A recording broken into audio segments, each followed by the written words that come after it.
Blog Talk Radio.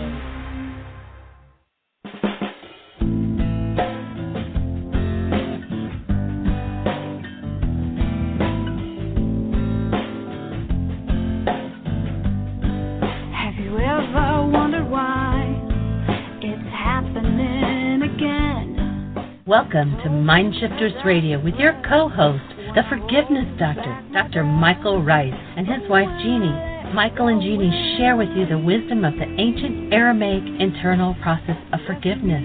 They offer tools and support 5 days a week. They will support you in building a solid foundation within yourself to live in pure love. In Aramaic, Rachma. Michael is the author of So Why Is This Happening to Me Again? For more information on Michael and Jeanie, please visit www.whyagain.com. And now your co-host, the Forgiveness Doctor, Dr. Michael and Jeanie Ryce. To the brightness within you, and the truth that is rooted within me. Hi, and welcome to MindShifters Radio with the Forgiveness Doctor, Dr. Michael Ryce. Our call-in number is 646-200-4169. Press 1, and that puts you in queue to talk to us. We'd love to hear your comments and your questions. And welcome to the show. Hi, Michael. Hey, sweetie. Delight to be here.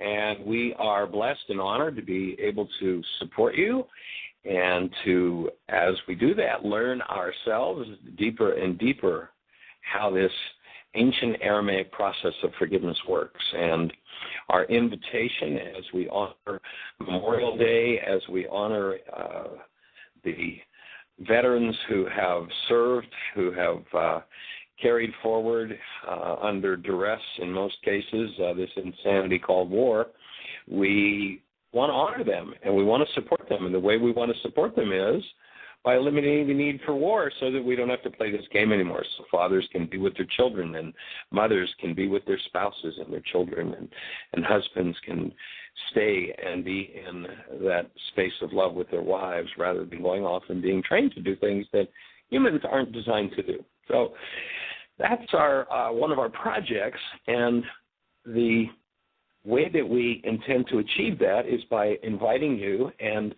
inviting enough people who will actually take responsibility for what's going on inside of them and remove the war that goes on within themselves, remove the hostility and fear that leads to external wars. And so the way we do that is by engaging in the process of forgiveness and to recognize that any turmoil, any pain, any trauma that comes out of your body's mind is in your body's mind because it's in your body's mind. And because we've lived 1,000 generations without the ability to take out the things that don't belong, those things have increased and gotten crazier and crazier until war seems to be a normal thing, a natural thing, and a necessary thing. And that's all a fraud. It's all a lie. And we're here to support you building the brain cells for recognizing that we could be doing it differently. How would you do that? Well, first of all, realize who you are. How do you do that? Well, go back and imagine holding a newborn child. As you hold that newborn, you get a taste of exactly who you are in your essence. And the world has probably ripped you off for that essence, so you may not even recall what it is to be that awesome presence of love in your own physiology. Now the project becomes to displace or remove all of those things from your physiology that never belonged there. Hostility, rage, grief, fear, pain, trauma, disease, suffering. Doesn't belong there. It's time for us to delete it. It's time to just reach in whenever it comes up. Now, if you get into the game of when it comes up, well, it's about out there and it's in, and that's the way it is and it'll always be this way, then you're trapped in the generational belief that it will always be this way. When you recognize that you have the ability to hit the delete key, that the Creator didn't create you to have these things in you. The Creator created you to embody this awesome active presence of love that you are. And so forgiveness becomes the key. And forgiveness has nothing to do with letting somebody else off the hook because of what's going on inside of us. Forgiveness is the tool with which you go inside yourself and remove content.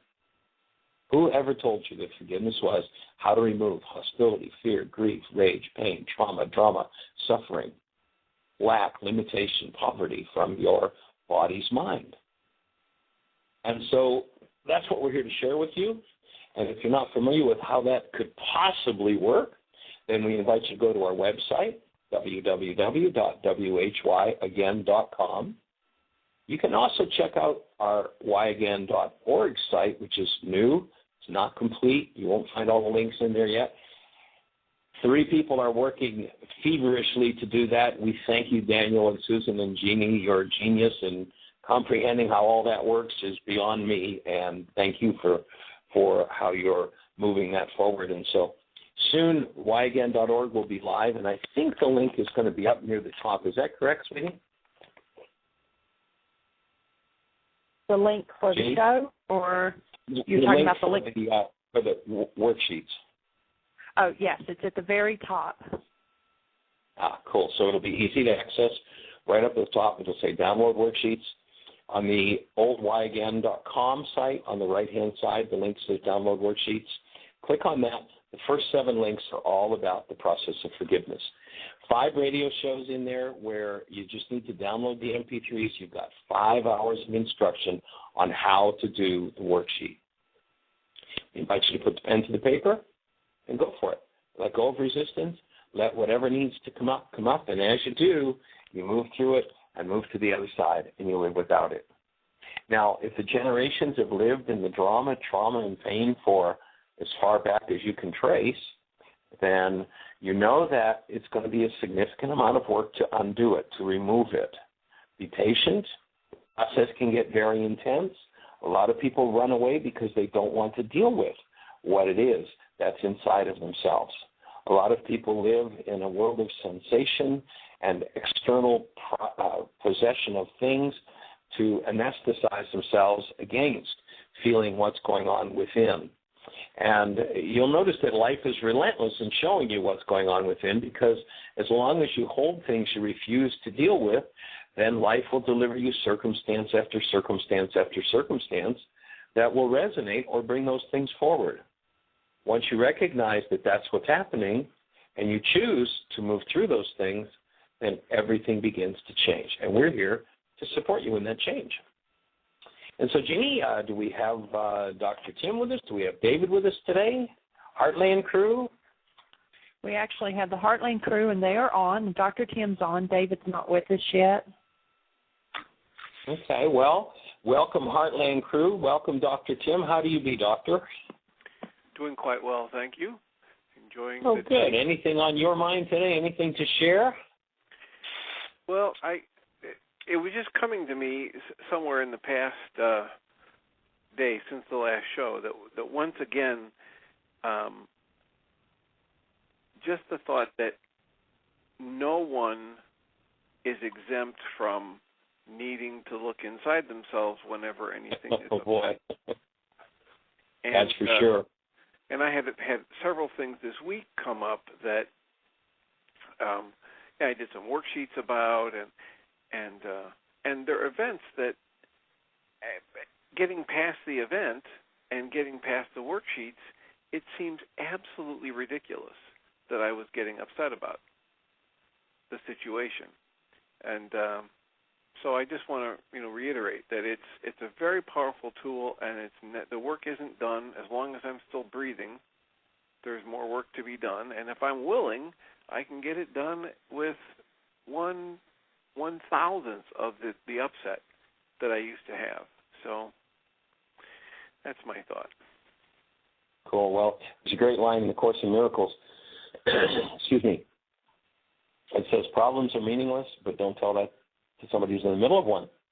When we're facing that, which is coming out of carbon-based memory and looks so monstrous. In fact, in the ancient teachings, they had a parable for that monster from within coming up, and that was Goliath. And he seems so tough and so strong, and he's taken out with one smooth stone, one whack to the head. And it literally is to the intellect. We've been taught in our culture to become addicted to our intellects, and being addicted to our intellects, we try to figure it out, and you can't figure it out. All you can do is use the spiritual faculties to dismantle it. And I was talking with somebody yesterday and really, kind of thinking along the same lines as what you are, Dr. Tim. And, people tend to be locked into a mindset of, well, I'm the only one with this. Everybody, see that doctor over there, he's got it together. You see that lawyer over there, they've got it really.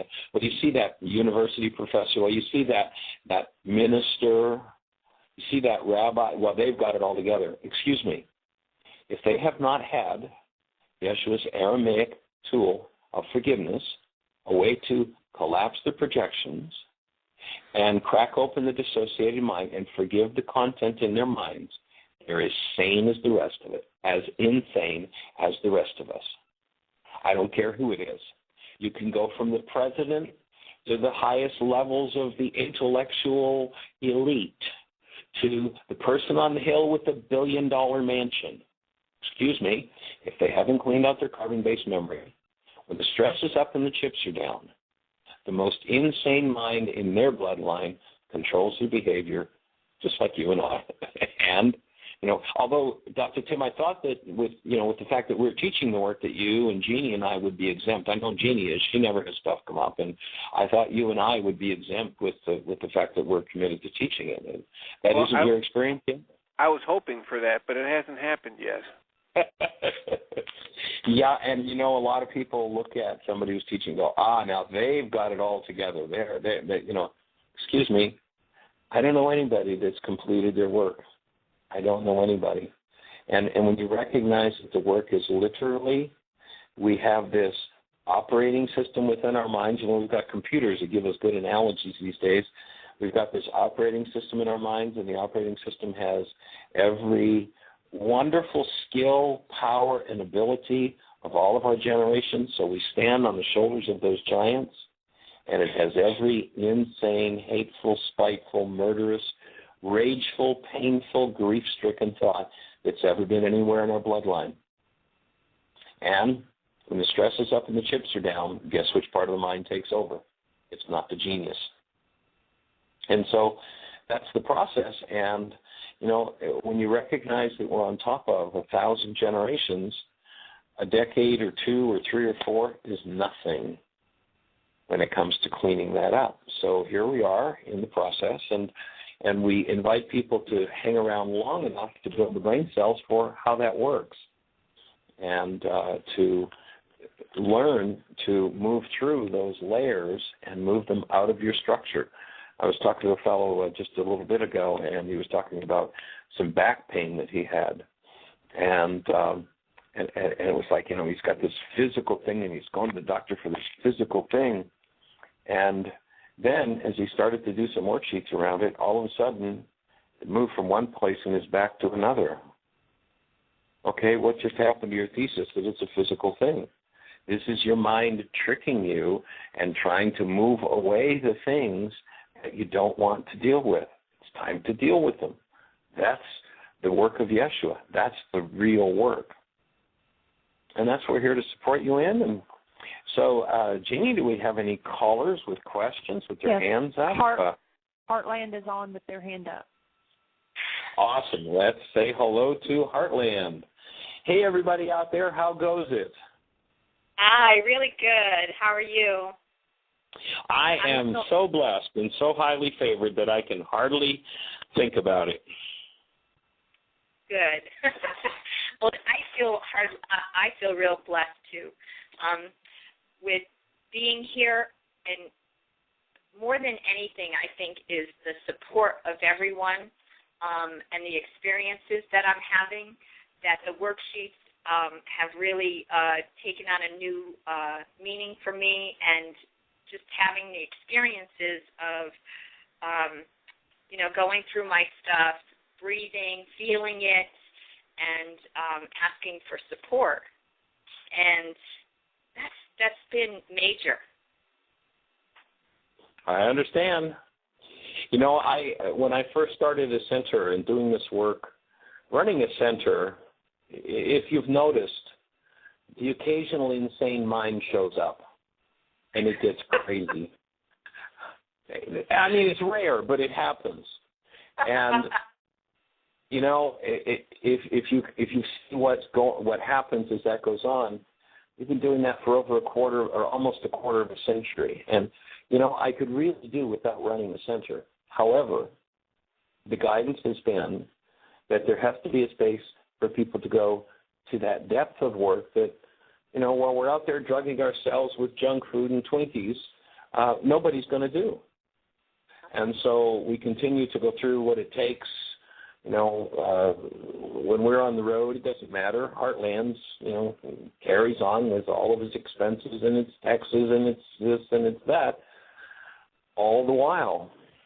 And the insanity that shows up, each new crew that comes brings its own brand of insanity, and sometimes there's willingness to heal. And, in conversing with David, he says this is one of the most willing groups that's ever been to Heartland, but, you get some minds that are filled with rage and grief and pain, and the idea of the space is, okay, so now we're going to support you in stirring that up and opening it. And you'll see as the summer proceeds, there'll be some crazy moments, and that's the idea, is to create the space where we can access those things, because you can't deal with them until they're accessed.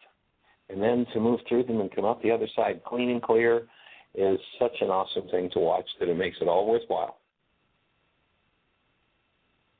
I do have a question. When somebody's stuff when my stuff comes up and I'm right in the situation, and matching bags of garbage. Like, I remember the example between you and Jeanie at the church that time. How does that look? How do you ask for that support? I want the language, I guess, I'm looking for. Do you understand? I'm not quite sure what your question is yet. Tell me a little more about what you're thinking. Okay, when I'm in a situation with someone else and my stuff comes up, and it's like the example where you gave with Jeanie, like you had matching bags of garbage, and and you asked her, you expressed that it was your stuff, and that could she support you in it, in healing. And I guess I'm looking for the more specific language in that. Here's the specific language. All of the above. All of the above. Every tool we teach, everything you hear me talk about is how you do it. So in one case, it might be the responsibility communication tool, that I speak up and speak in terms of, when you said thus and so, that resonated or brought up a lot of fear and anger for me. It was actually kind of fun last night. I was doing the communication workshop, and Marianne Wise was there, who teaches this work she's been doing for quite a while, and she was there. So, Jeanie, being traveling in a different zone than I am, I asked Marianne if she'd come up and do the relationship demonstration with me. Now, she was at Heartland for the first time 23 years ago. We figured out last night. And her first time there, about day 4, she literally was packing her bags. I'm out of here. This place is crazy. And, of course, it's a space where craziness is allowed to show up instead of be suppressed. And when we did the demonstration, she's been doing the work for 23 years, and we're demonstrating, as the referral that you're using, that I use in demonstration with Jeanie, is, the projection communication. So I do the first part of it in projection, and you made me, you really hurt me. And it's become, for her, after 23 years of doing it, so second nature.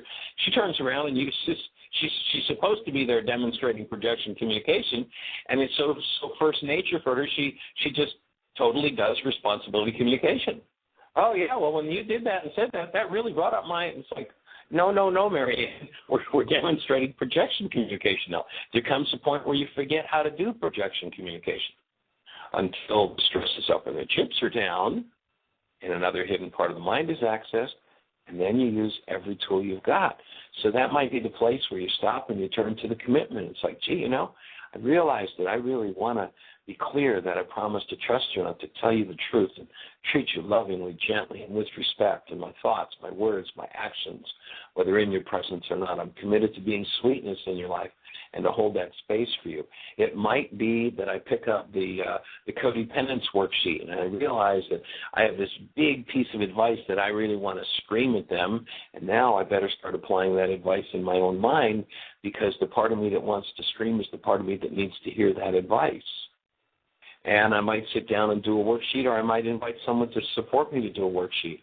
And maybe the person who's resonating my stuff is so crazy insane right now, there's no sense in saying a word to them. And I may be so crazy insane, even though there's a part of me that remains the observer and goes, this is just my stuff, but man, am I ever in it? Well, that's why I might go to my partner and say, man, my stuff is so in my face right now, I really need support. And instead of getting into a big projection conversation and telling them how they make me feel and how they did it to me, and I'm ready to start to realize this has been going on in me all my life, and I'm ready to clean it up, like willingness is here. So, there are about, somewhere around 40 identifiable tools that we teach, and each one of them, as you practice with them, and, through your tenure there, you'll get to practice with several of the tools, you'll learn which ones are most applicable in which situation. And everybody's different. Some people, the first thing they do is reach for the worksheet. Some other people, the first thing they do is reach for a mind shifter. There are a whole set of tools because you need the right tool for the right job. Well, thank you. I believe someone else has something to say. Hi, Michael. This is Mary. Hey there. Hi. So I'm the other half of the upset in the kitchen.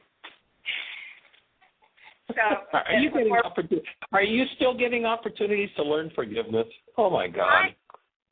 I am, and what I'm really recognizing is that for me, the process that I'm really having an experience with is working on the mind goal management and making sure that I cancel the goals. For example, this morning,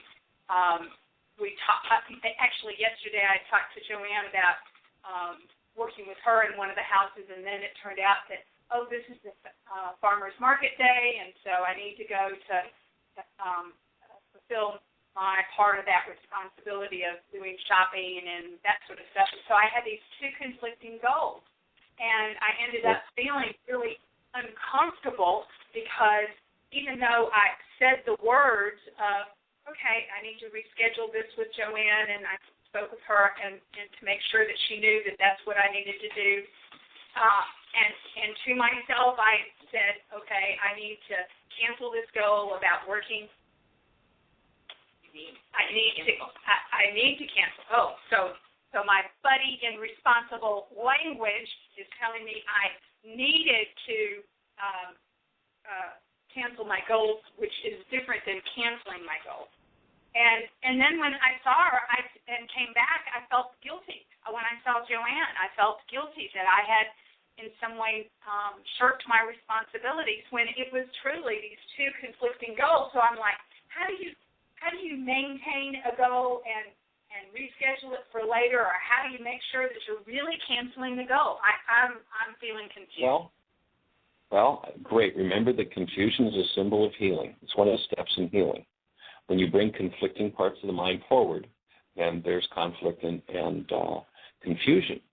But remember the Hydra effect? We spent a lot of time with Joanne the other day on the Hydra effect, and we went from issue to issue to issue. So notice that when you canceled the goal, which is what creates stress. In fact, tonight the workshop we're doing here at Unity in Greensboro is getting the stress you need. And then tomorrow we're going to do MindShifters and still point breathing. But you created conflicting stresses, which naturally leaves you in confusion. And then when you canceled one of the goals and you had a reality of, I disappoint people, there's your Hydra effect. There's your next piece. So that's the next worksheet you do with yourself as the object of attention. And whether the thought was I disappointed myself by not keeping my commitment to Joanne, or I disappointed Joanne by not keeping my commitment. What's my feeling? It's guilt. What's my thought? Well, I'm bad because I don't get everything done, and I'm supposed to do it all. Yeah. What's my goal for myself? To do it all. I cancel my need to do it all.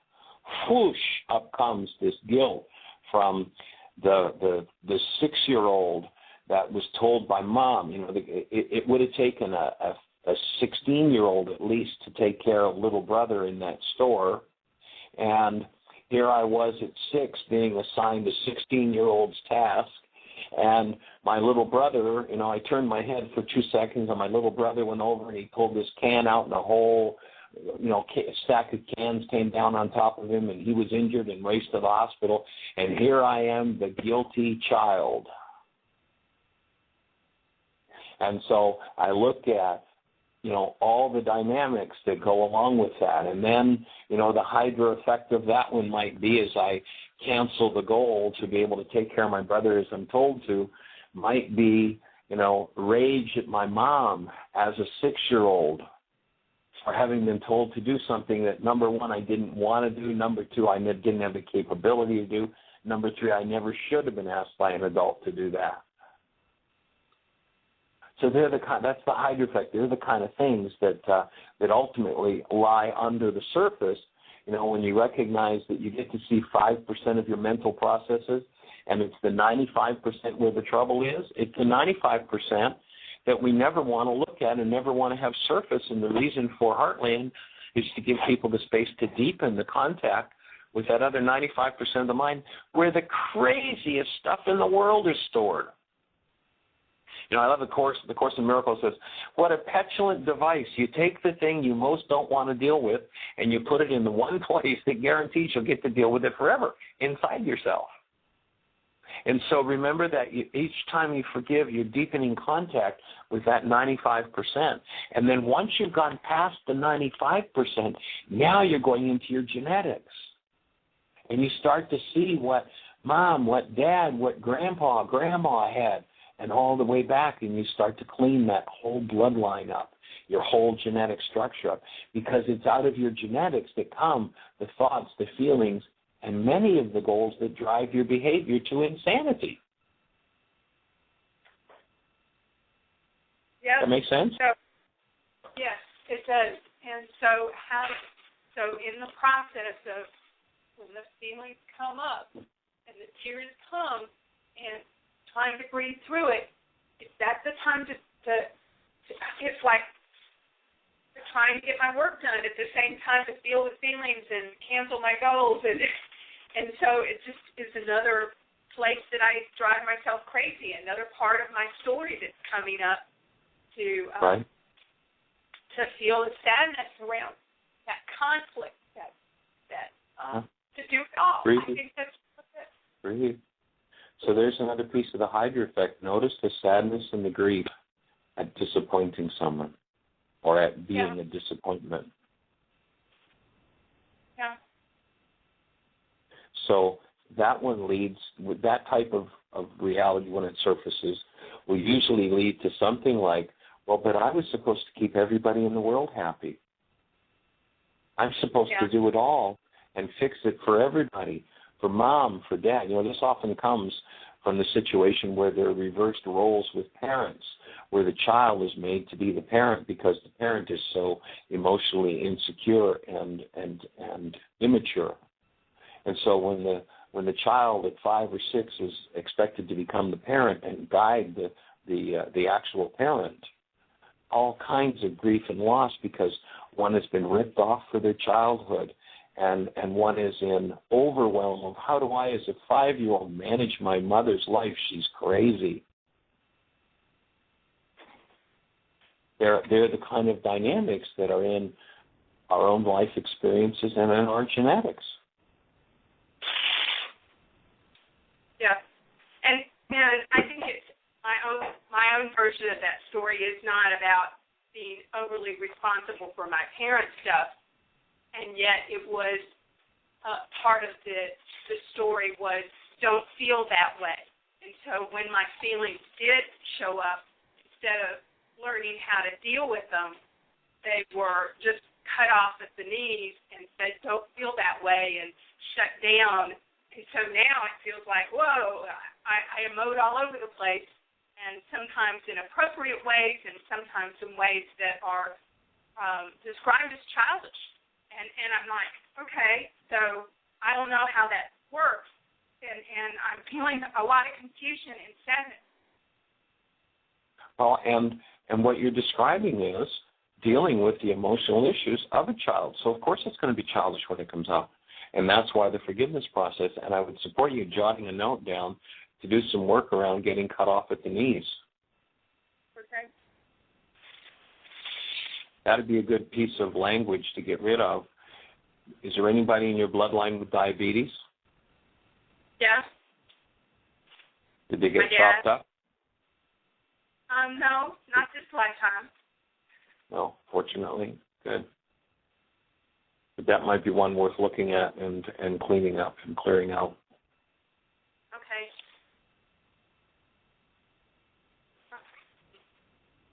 Okay, so worksheets with that. Okay.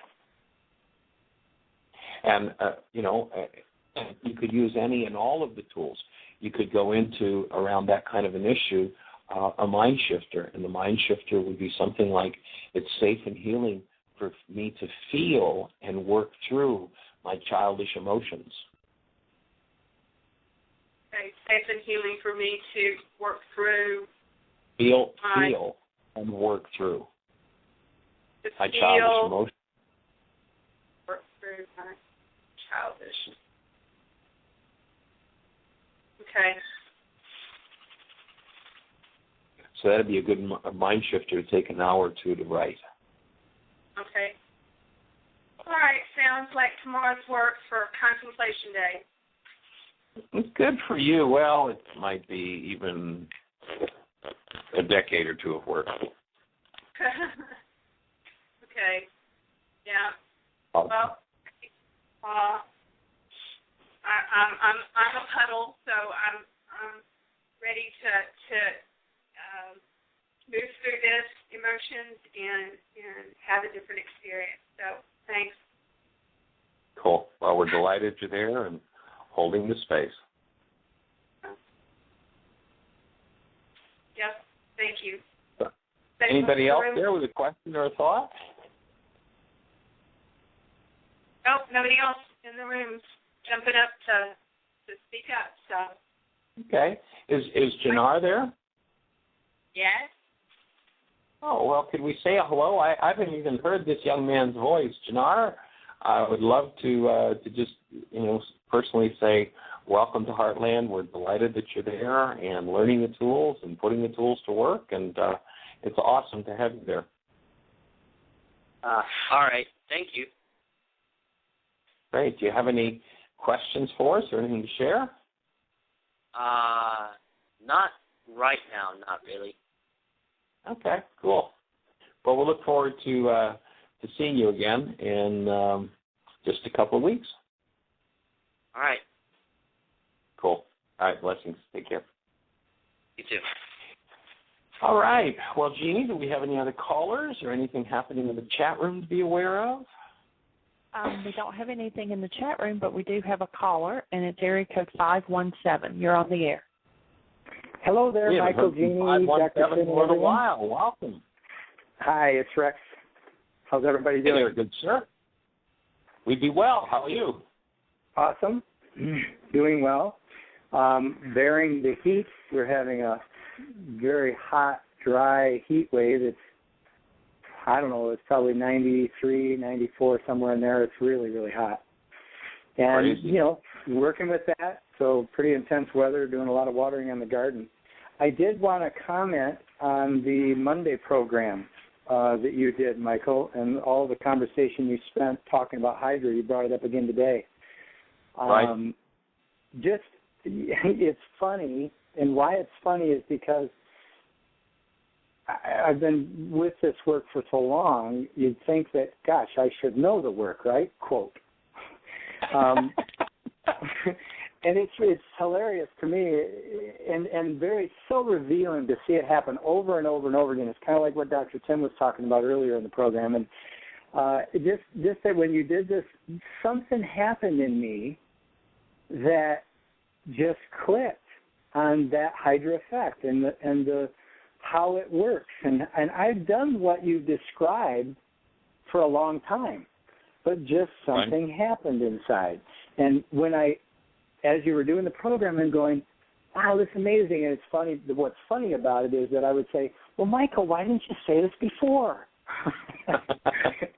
and if anybody, of all of us that have been working with you for so long, you have a very consistent, response and approach, and so you've definitely said it before. It's just that I didn't hear it. I didn't have the neuron activity in the brain cells to link up the words and the vibration. So whatever happened in that moment, there was a sense of excitement about doing the worksheets.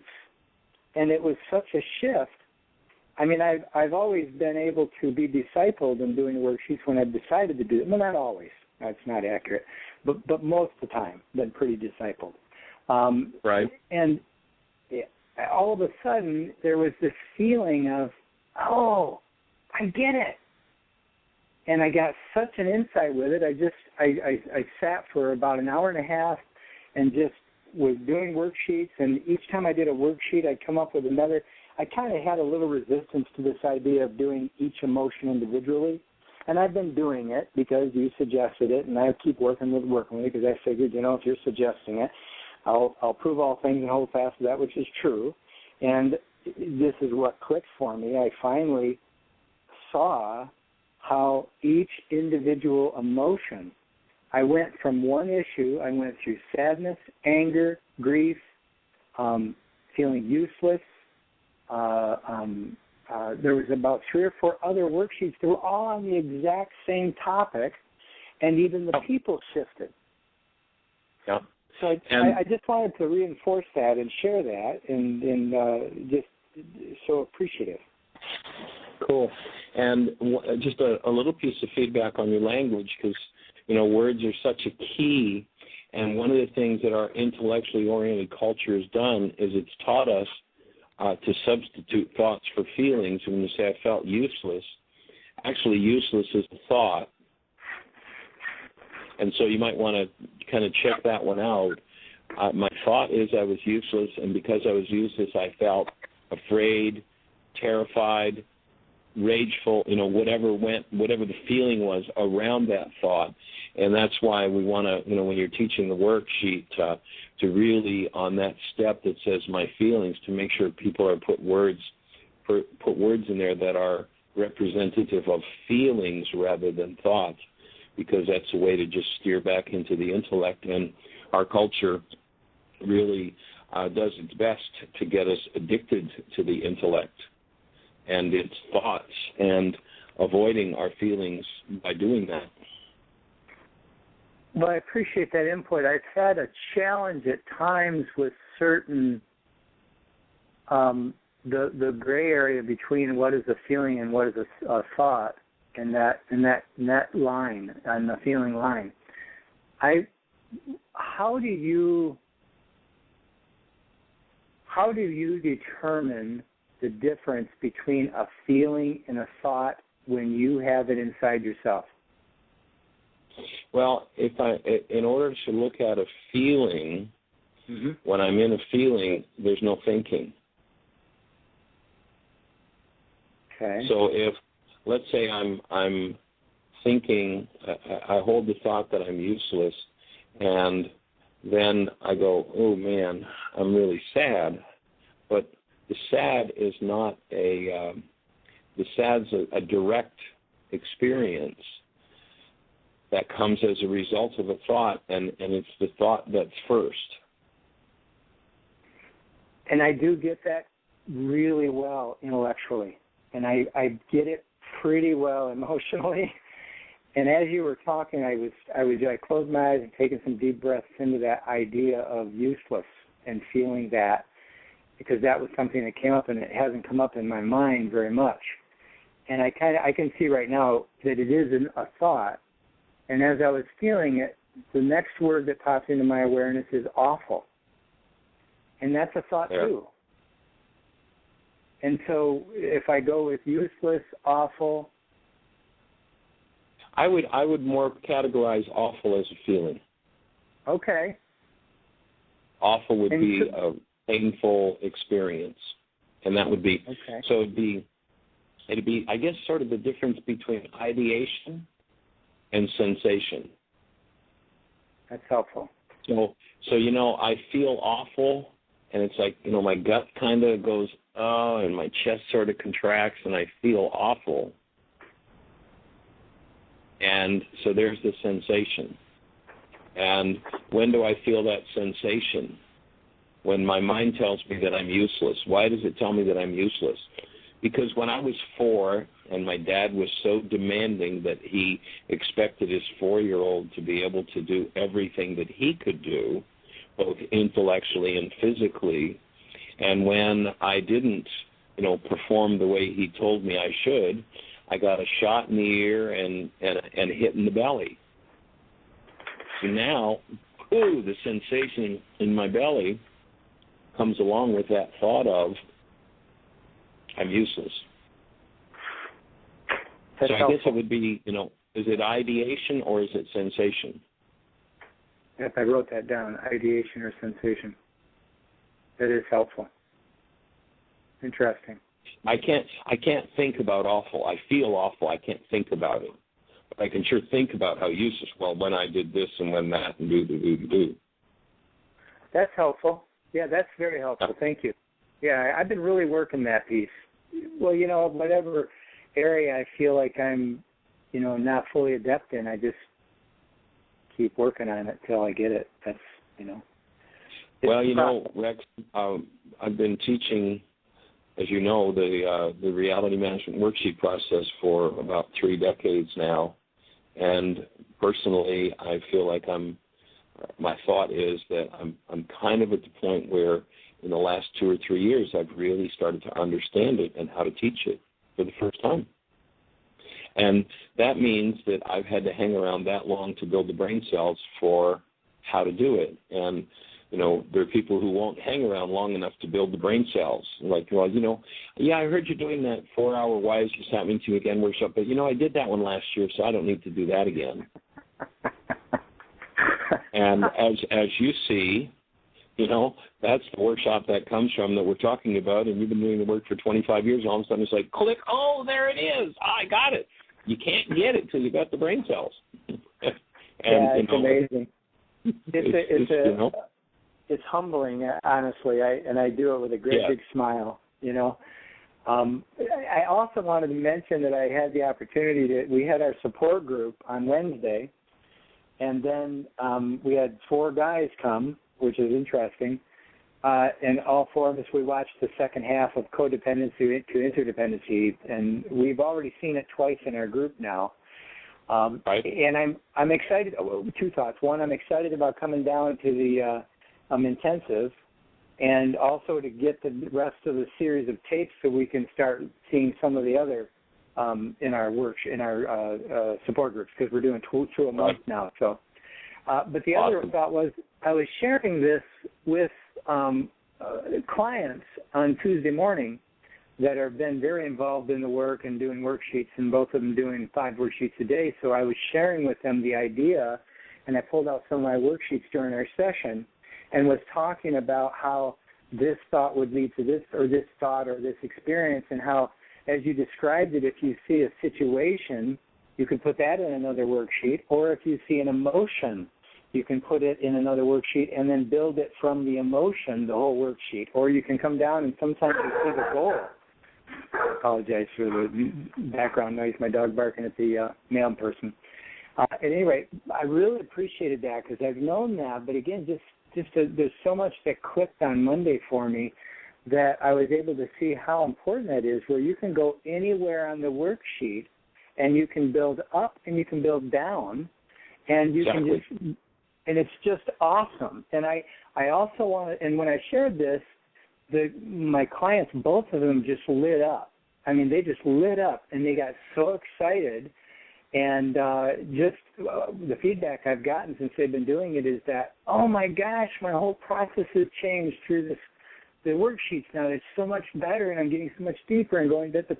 So I wanted to acknowledge that, and it's just fantastic. Fantastic. Yeah, Jeanie created the idea that that's backing into a worksheet. And I've heard you talk about it. Jeanie, thank you so much. Beautiful, beautiful work. You've talked about it. I remember that conversation, Jeanie talking about that. And you said, well, Jeanie, would you go ahead and explain it? And she did that day. But, Michael, it just comes down to, and I love that what Yeshua said, for those who have the eyes to see, the ears to hear, is that we have a resonant consciousness that we can see and hear what's being shared. And we generally only see and hear, generally only see and hear what's in our mind and in our thoughts versus what this amazing world of knowledge and information that's available to us and experience. Exactly. And, one of the things many people miss is all listening happens in the mind. Listening doesn't happen through the ear. Every word that you hear and every meaning that you hold for every word that you hear comes from your own brain cells. So true. That's what happened after the story of the Tower of Babel. Everybody was sent away, literally speaking a different language. In other words, I say a word, and I have a reality behind that word, and your brain cells have a totally different meaning. There's a little story that I tell to kind of demonstrate that. And let's imagine that we've got this guy who writes about and stores in a time capsule a really lousy day that he had at work.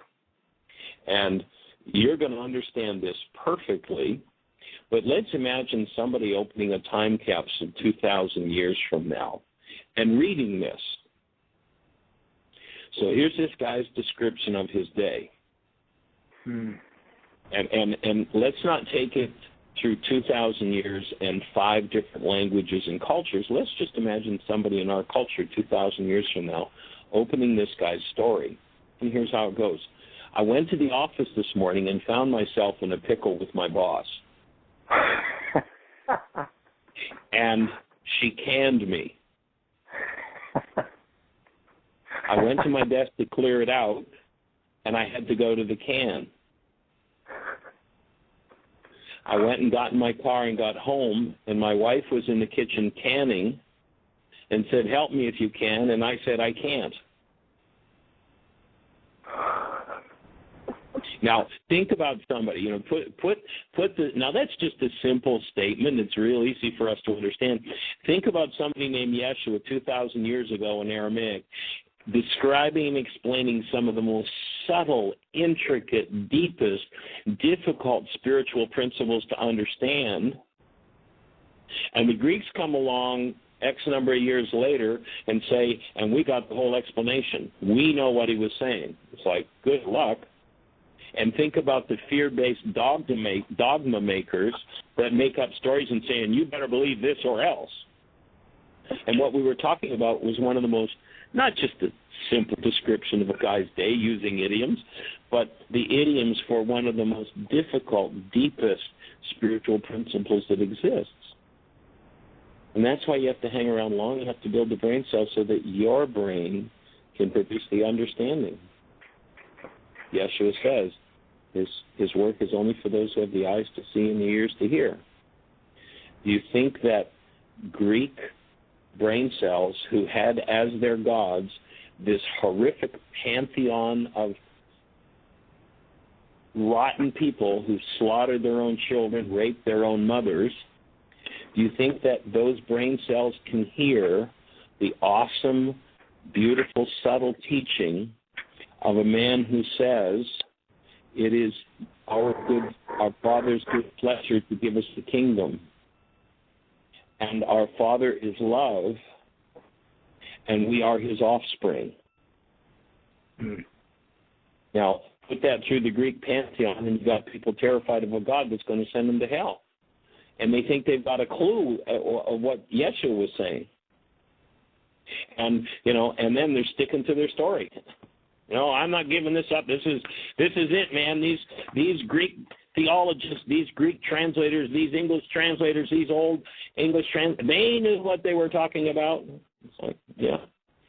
I went to the office this morning and found myself in a pickle with my boss, and she canned me. Like, hello. We've got a culture for 2,000 years that's developed out of rage and fear and guilt and war and murder and slaughter. And we think we can understand the words of a man who said, love those who hate you, do good to those who despitefully use you. And until we clean the insane brain cells out of the structure and develop the new ones, there's nowhere to put that man. And so people go and kill in his name and call war holy and right. Well, Michael, I appreciate you and appreciate the work. I have reiterated what Dr. Tim quotes about your work, and that it has been, for him, the most comprehensive work that will embrace and encompass every area of our consciousness and every area of the physical, mental, emotional, bodies that we experience and live in. And I just really appreciate it. And as I develop more awareness and more understanding, I am able to, embrace it more. And for anyone who might say that they're done with their rage and their anger, I would highly recommend that they don't make that statement. I would highly recommend that they would make a statement that says, well, at the time it seems to be, I'm pretty clear in that area, yet I would expect that there may be more to come. And that was a very big surprise for me, seeing another level of that come up last week. So I've been working through it and doing well and back on track again, but there was a bleep in the radar, and it really caught me by surprise. So sometimes when that stuff surfaces up, as you've described, when you hit the stress level. And so I appreciate the love, the support, and continue to offer my love and support. And thank you, everyone. I'm going to check off just to see if there's anyone else that may have a question. All right, Rex, thanks. All right. Appreciate you, and we appreciate you being on the team. And for those who don't know who Rex is, he's a teacher of the work in Lansing, Michigan. His website is stillpointbreathoflife.com. You can keep track of his support group up there and his classes. And it is a process. And one of the big things when I think about the Aramaic, I think about the Kabbalist manuscript, and we've got to get to the point where we've got the funding to carry on the translation, because we don't have a clue yet about what we don't have a clue about. We don't know what's there that we didn't have the brain cells to hear and understand and use. And so, it takes a large team of translators to put that together, and then to take those words, once they're translated, then to take them into the classroom and see if they work. And to build the brain cells to even start to teach it is a whole other process, is a whole other game. And we're talking about a decades-long project here, for sure. Well, my experience of observing how the work is being experienced on a very conscious level by so many people and happening so quickly, it's exciting. So I'm sure that work will, reestablish and the funding will be there. Yeah. Sounds good, sir. Have a blessed one. All right. Thank you. So, Dr. Tim, do you have any thoughts to share on anything we're talking about? Well, hey, Michael. Yes, sweetie. Excuse me, Dr. Tim. We do have 3 callers, so I just wanted to say we're down to 5 minutes. So Nene's been holding for a while. I've got her on next. If the other 3 or 4 callers would call back in on Monday, that would be awesome. Okay. I know that, and I don't have her number in front of me, but I know Patricia called in and held for most of the show yesterday. So if she's there, maybe she could hang up and call back in again. I know she had something she wanted to share, but well, Nene's been on hold for almost the whole show, so she's next on. Okay. Well, let's see. Hello? A quick thought from Dr. Tim. Let's just talk to Nene. Okay, let's go for it. Nene, welcome, young lady. Oh, thank you very much. Yes, well, we had a great group last night, and we had somebody coming from Boston. She's originally from Venezuela, but she's a specialist in the mantras of the Sanskrit. And I spoke about the Beatitudes, about the meanings and the translations of the original message from Ishwa. And she was just delighted because she's also said that in the language, the translation of the Sanskrit and all those ancient languages is a frequency. It's a meaning. So the whole class was just awesome, and thank you very much, and I'll call another day to tell more about the experience. Cool. Well, we appreciate you every Thursday night. Now, Nene has a bilingual support group in Coral Springs, Florida. So, okay, let's check in with another caller. If there's a 954 number, I think it might be Patricia, and let's get Patricia on if she is there. She said she was going to call today, sweetie. She's not there. There's not another 954 other than Nene. So the next number is 810. 810. Well, where's area code 8110? Give us a name. Where are you calling from? Hey, Michael, it's Adam calling from Clinton Township, Michigan today. Oh, okay. Hi, Adam. Welcome. We haven't heard your voice in a while. Yeah, there's been a lot going on, there's been a whole custody thing, and I've sort of missed the show. I've been working more and all sorts of things, so. I heard Rex call in, and he was one of the clients he was talking about on Tuesday was me, and I just wanted to share. It's been the Hydra Effect. I listened to that program. It was awesome, and really helping me go deeper into my worksheets because for a while I was just kind of in a holding pattern where I'd wait till the very end of the day to do them and just do them quickly. And now he encouraged me to make a commitment to do it earlier in the day to get more out of it, and I have, and it's been great. So thank you. Cool. Well, one of the things you might also want to do if you haven't listened to it, the second radio show under the download worksheet section, the second radio show, I think it's the second one, is one where we did a worksheet with Magda, and is one of our neighbors up near Heartland. She moved from North Carolina to come be neighbors with us. And she started out with a worksheet on a situation with her significant other and ended up after, I think it was 12 different worksheets, the Hydra Effect. So it's a really good demonstration in live. She goes through that. So anybody who's interested in that Hydra Effect conversation might want to go to that. I believe it's the second worksheet. It's the third one. I assume it's Mark. The third one. It's the third one? Oh, okay, sweetie. Yeah, Richard's the second one, isn't he? So the third one, the second worksheet is about, I don't want to talk about me. I want to talk about how they did it to me. The third one is the Hydra Effect. So you'll find that in this context, it'll build a whole other set of brain cells for you. Oh, yeah, awesome. Yeah, I've listened to that, and I will listen to it again. So that was awesome. Well, fabulous. So any specific questions for us? It's funny I could talk about, I guess, but within the time limit, I just want to acknowledge you and Jeanie and Rex and just express my gratitude. And it's been really great.